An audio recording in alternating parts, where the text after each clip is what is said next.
Welcome everyone to Reimagining Healthcare, a new dialogue with risk and patient safety leaders presented by MedPlace. We're excited to bring you conversations with top risk and patient safety thought leaders from organizations around the country. So today I'm joined by Matt Fendon, managing partner of Fendon Law Group. Hey, Matt. Hey, how you doing? Doing good. So I'm going to do a little intro here. You tell me if I get everything right, okay? Since 2001, attorney Matt Fendon has worked on workers' compensation and Social Security disability cases. He's earned membership to the State Bar of Arizona Workers' Compensation Section, as well as the Arizona Association of Lawyers for Injured Workers. I believe you're the president of that as well now. Past president, but yes. Past president. Okay, good to know. The Workers Injury Law and Advocacy Group and the Arizona Association for Justice. So he also enjoys giving back to the community by supporting organizations such as St. Vincent de Paul, also one of my favorites, and helping his peers by presenting seminars for the Arizona State Bar. Did I get all that right? You did. I'm also board certified by the state bar in workers' compensation. And just Oh, to lay that out, only 2% of the attorneys in the state are board certified in their area. So it's kind of, amazing. yeah. So Yeah, definitely relevant. Um, so okay, so let's dig into a little bit of your past. Have you always done work comp or did you start somewhere else? so being a lawyer and working in the legal field is second career for me. I started in broadcasting and public relations and got out Oh, of it because I didn't like the competition and the low pay. Basically, it was you couldn't even support your family, and I had a family at that time and a young family, and it was just not feasible. So then I shifted over to working as a paralegal for my dad, who's a longtime workers' compensation attorney, and so that's how I got into the work comp field. Worked as a paralegal for about 5 or 6 years, and then went to law school. Came back and went to work with him as an attorney. interesting. So a little bit of a family legacy here. Absolutely. That's good too, because I mean it gives you generational context and it lets you be able to understand how things have changed over time, which is helpful. So you know Arizona pretty well. You've done your career out here in work comp, right? Yes. So my entire legal career has been here in Arizona. Um, I'm an Arizona native, basically. So the only time I lived outside the state was for law school, and I went to law school in Michigan, which is, polar opposites of here, obviously. Um, but yeah, I know Arizona like the back of my hand. We got offices all over the state: Tucson, Phoenix, Prescott Valley, and Flagstaff. So we're taking cases all over the state. Great. And I'm also a native. And thank God for Michigan, because if it wasn't for them in Chicago, we wouldn't have half of our population here in Arizona. That's for sure. Everyone Absolutely. fleeing the frozen tundra of the north. That's right. So, all right, so you got a good handle. So our audience is nationwide, but it's always interesting to zoom in on a particular market. What's sort of unique about Arizona? And I mean, can you comment on like what's unique here in the work comp space? Well, what's unique about it is it's actually a very good system. It's a fair system. People would think because Arizona is historically a pretty conservative state and pretty employer oriented, you would think that Arizona would have bad workers' comp laws.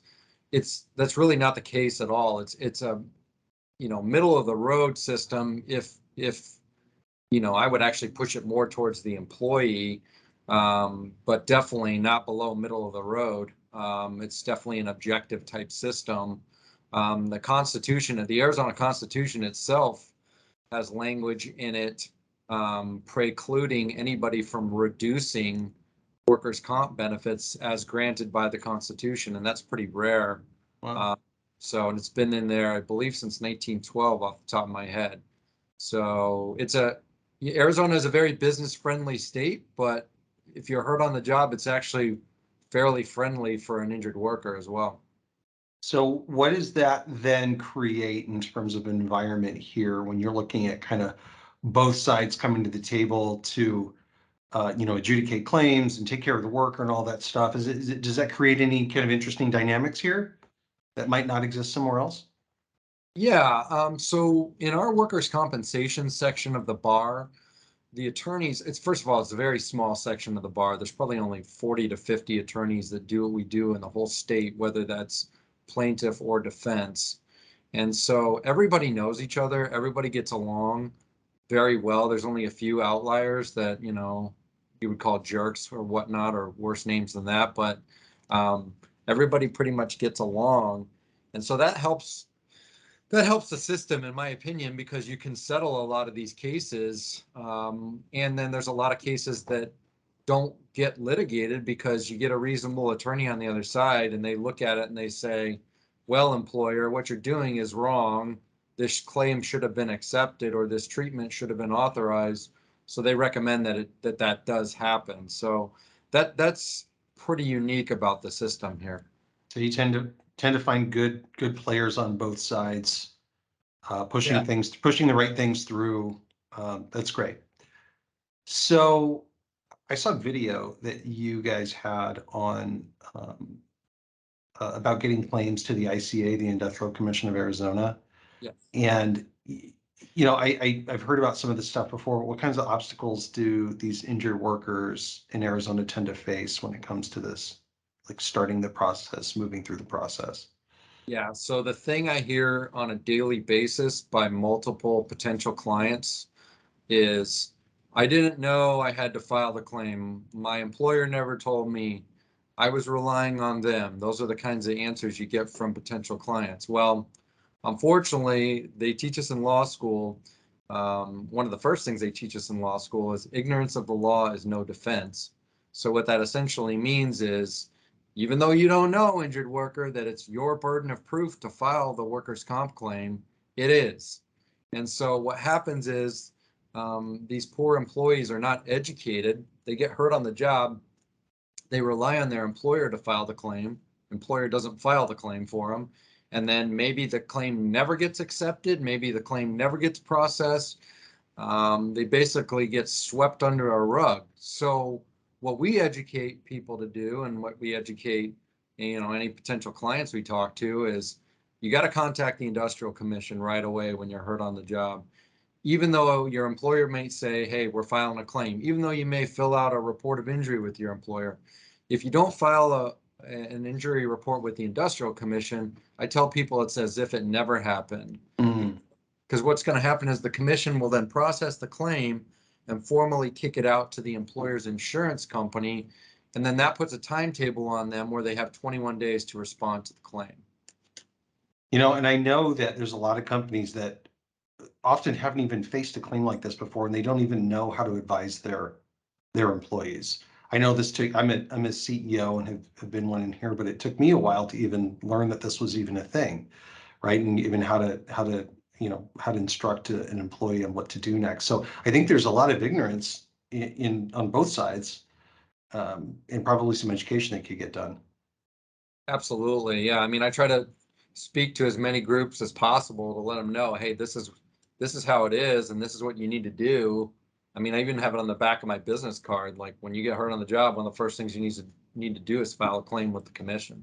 All right, I'm getting that you're beating this drum, and letting people know. Now, there's something interesting happening with Arizona, right? With OSHA and this talk of like maybe taking away the state's sort of ability to manage. Like, what's happening here? So first of all, the public needs to know that Arizona is one of 21 states with their own safety plan. So basically, Arizona has its own state sponsored division of OSHA. It's housed in the Industrial Commission building. And so Arizona is one of 21 states that have this. The rest of the states are basically governed by the federal OSHA. So what federal OSHA is saying is that Arizona OSHA is not up to federal standards, essentially. So, for example, in 2012, Arizona failed to implement residential construction fall protection requirements, which federal OSHA requires. So that's what they're essentially saying is we're going to pull you out of that one of 21 states, Arizona, and basically wipe out the Arizona state sponsored division of OSHA, and then the feds will just come in here and take it over essentially. So Wow, that's, okay. yeah, so that's open to comment. So whenever you pass rules or attempt to pass rules, it's subject to public comment. And so I think that's what we're waiting for, the final decision to come down. Is there a consensus of whether this is a good thing or a bad thing? Does it depend on who you are or what side you're on? Like what's your assessment of it? I mean, I know I know many people at the Industrial Commission, obviously, and the Industrial Commission thinks it's ridiculous and they think they should keep, that house within their building and they think they're doing a good enough job. Um, but I mean, I just want what's best for the workers. So if Arizona's, division of OSHA is not up to snuff, then let the feds take it over. I just want safe work environments, basically. Okay, so you're just saying, look, whatever site it ends up on, you want a safe work environment, and if this is a better way, then so be it. Yep. Great. You were involved, is this right? You were involved in a kind of a landmark PTSD case? Yeah. France versus the industrial condition. That was Officer John France, who was a Gila County deputy working out of the Payson precinct. And basically he got called out to a well check just outside of Payson, he and a partner. And so, they didn't expect any serious shenanigans on this call.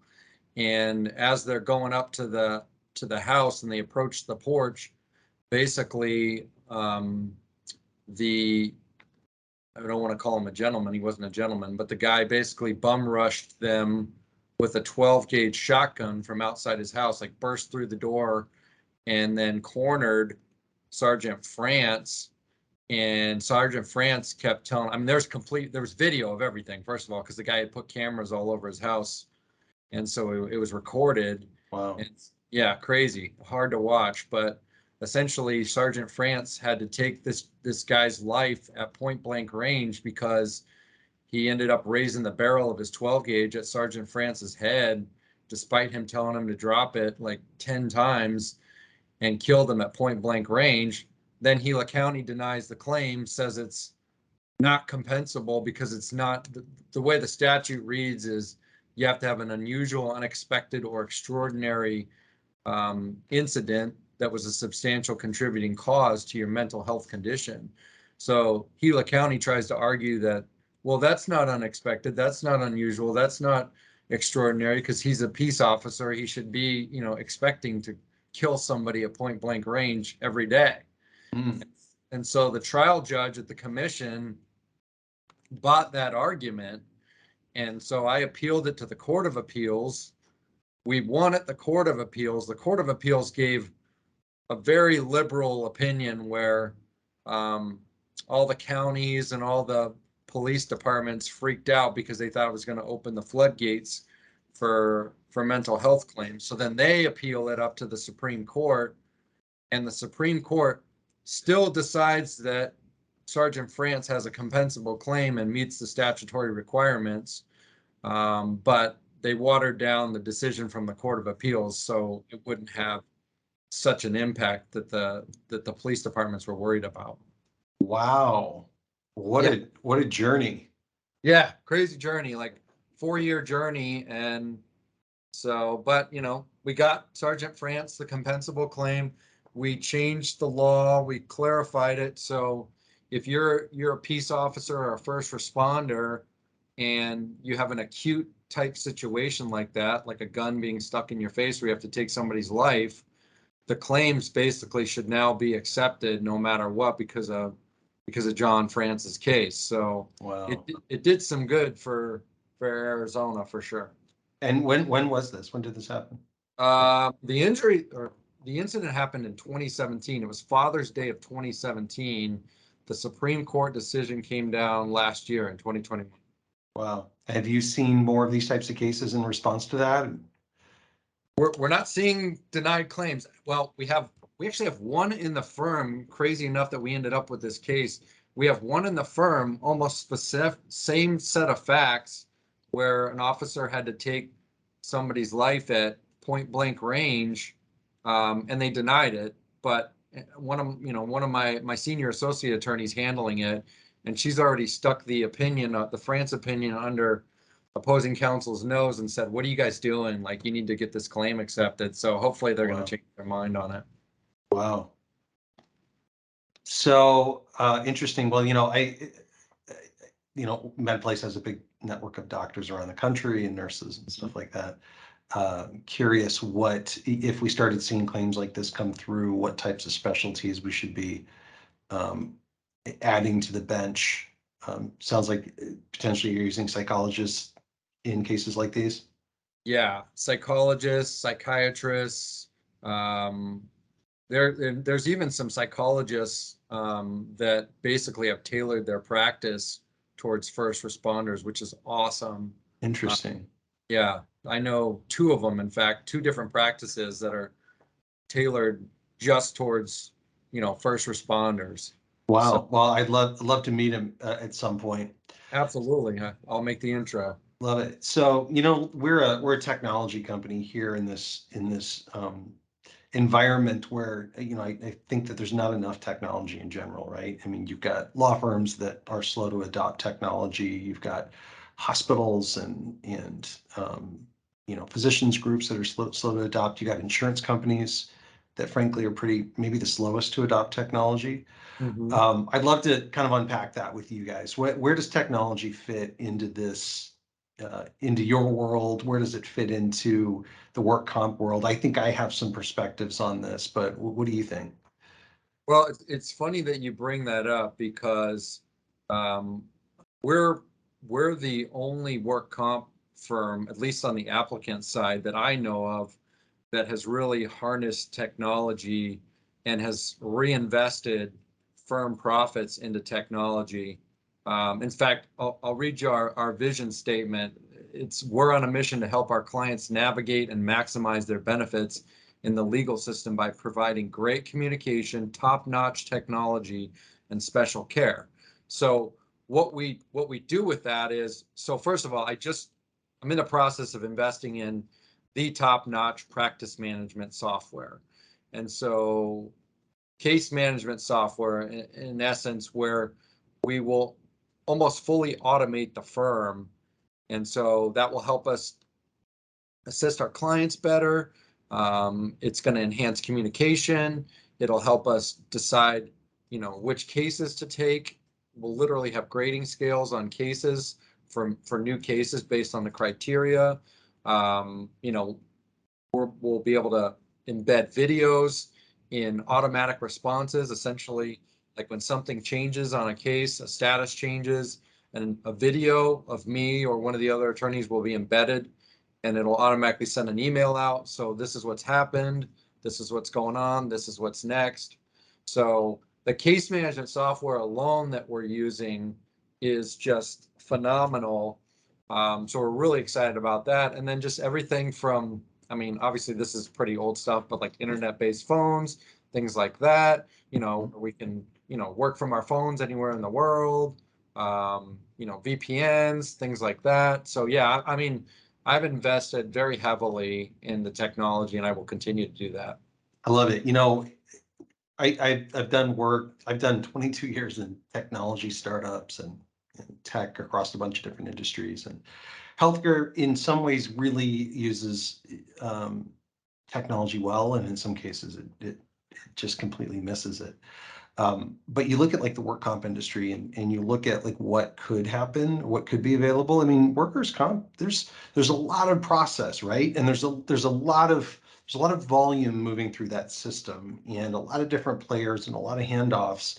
And when people talk about technology, you're like, oh, well, yeah, I get it. I could get a PDF instead of faxing. And that's significant when you're talking about thousands and thousands of cases coming through. And somebody who's dealing with a real injury and is in an unknown place of not really understanding and kind of relying on everyone around them to kind of bring it through, just increasing communication, just showing them where they're at in a process, just digitizing things that normally you would have to wait till they get in the mail and arrive at the front door. I mean, there's these little things all add up, right? And it's death by a thousand cuts if you're in the middle of the process. And that's just for the injured worker. You look at the attorneys and the doctors and the claims adjusters that are involved. And it boggles my mind sometimes when I look at what they've become complacent in dealing with, right? I mean, the manual processes, but inject a little bit of technology and it can make a really, really big difference for if for no one else than for the worker themselves. Huge Um, difference.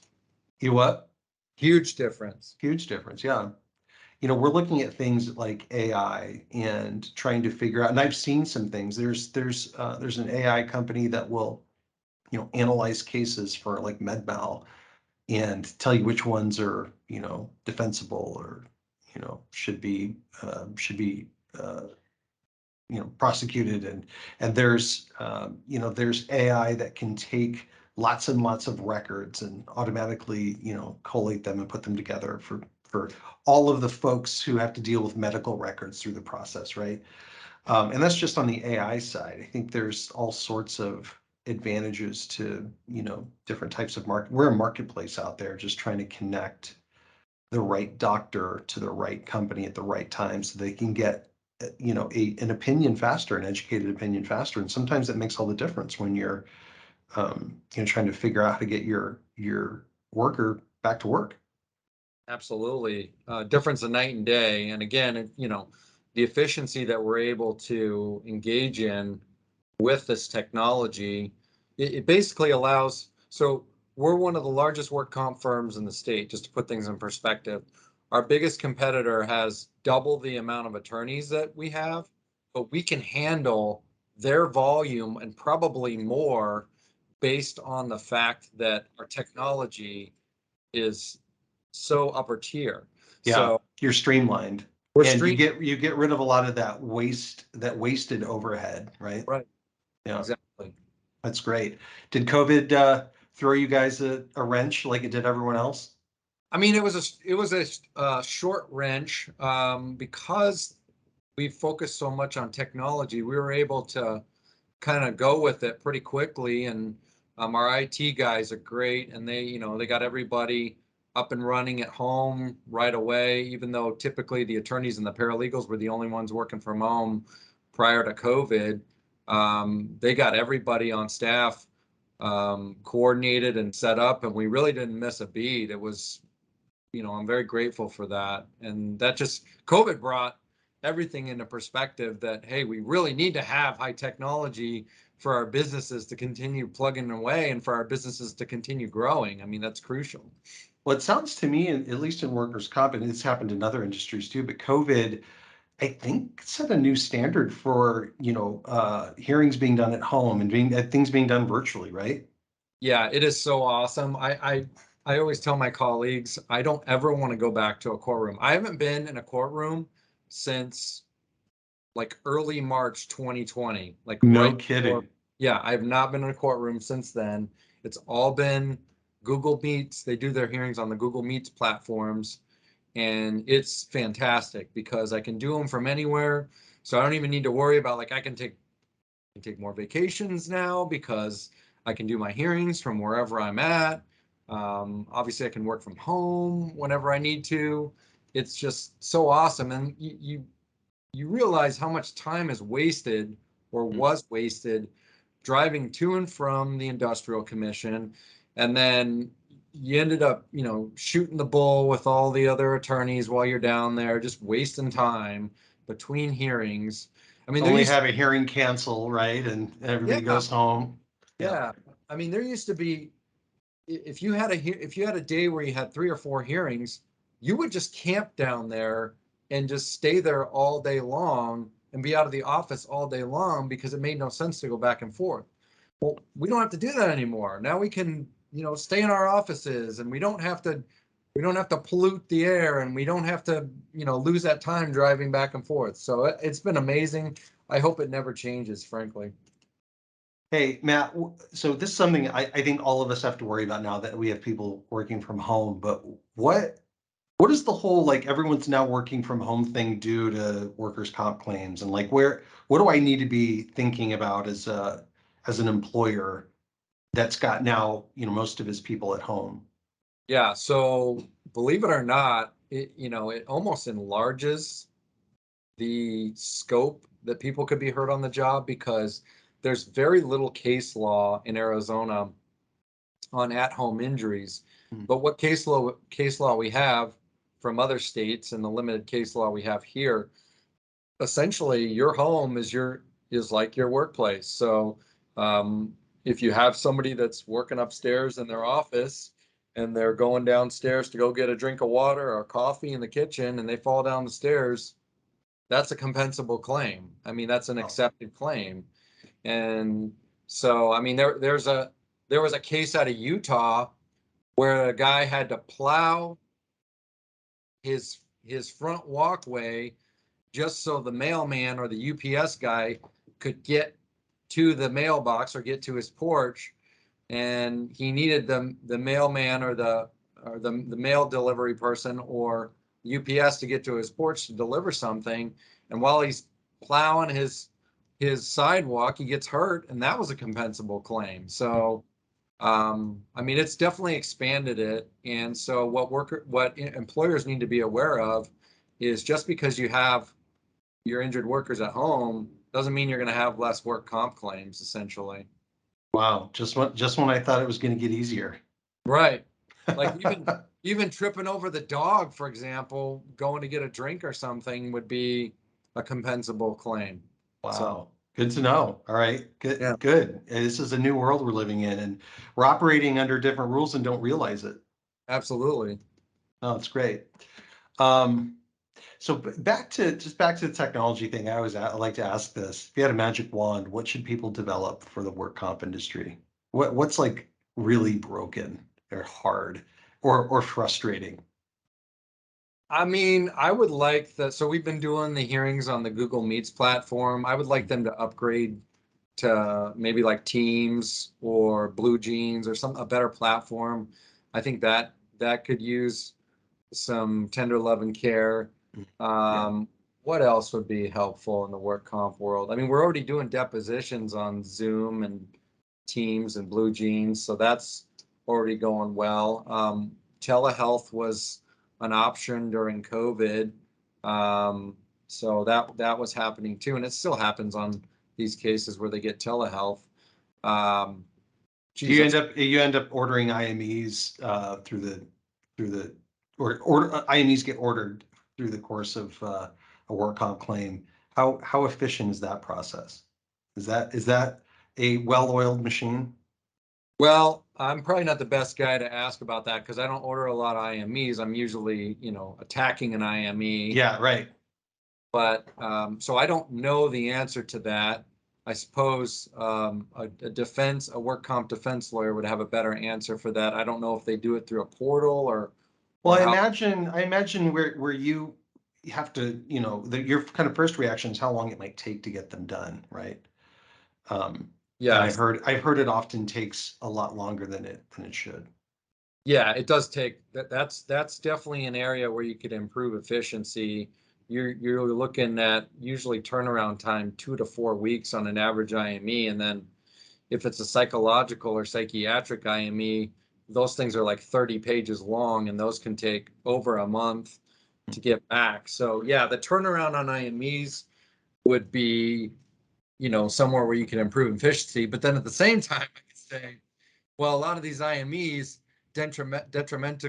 detrimentally, excuse me, affect my clients. So I'd rather they take longer before it affects their benefits because they can use the IMEs to cut off their compensation and medicals. Mm, yeah, got But it. good question for a defense lawyer. Yeah, we'll see if there's the right answer somewhere in the middle.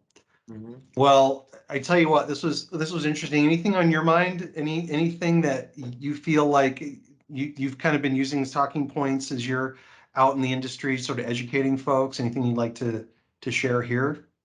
Yeah, I mean, just the most important things. When you get hurt on the job, employees, make sure you go to the doctor right away. We see that That's another problem is people wait to go to the doctor. They wait weeks, they wait months, and they really do themselves a disservice.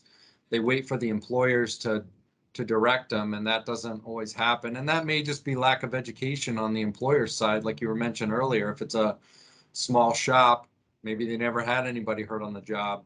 So I just education on both sides, employers, employees, about getting people to the doctor right away is pretty crucial. And then make sure that you report things in writing to your employer, and employers make sure that you document things in writing.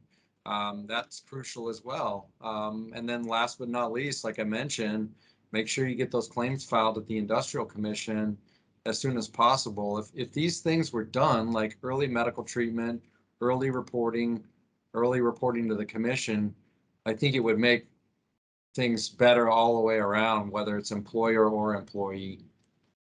Great. Well, Matt, I appreciate you spending some time with me. I'll do a little bit of an outro here in a second, but how do people get a hold of you if they want to find you? Yeah, so you can always find us on the web at www.fendonlaw.net. That's F as in Frank, ENDONLAW.net. Our website's jam-packed with information, videos, you name it. You can also call us locally, 602-562-9111 or 1-800-229-3880. We're statewide, like I mentioned, Phoenix, Tucson, Prescott Valley, Flagstaff. We take cases all over the state. So doesn't matter what corner of the state you're in, we'll help you. Fantastic. Well, we'll make sure that we link to all this stuff and even some of these articles that I mentioned in the show notes. But it was good to meet you. I'm sure I'm going to see more of you here over the Yeah, next couple of years. absolutely. Great. Well, for everyone else, thank you for listening to Reimagining Healthcare, a new dialogue in risk and patient safety. Subscribe and share if you find it valuable. And if you'd like to participate again as a guest, just email us at speakers@medplace.com. And make sure to follow Matt and connect with him on LinkedIn. We'll link all this stuff in the show notes. But Matt, it was a pleasure. Thanks for joining me. Thank you. All right, we'll talk soon.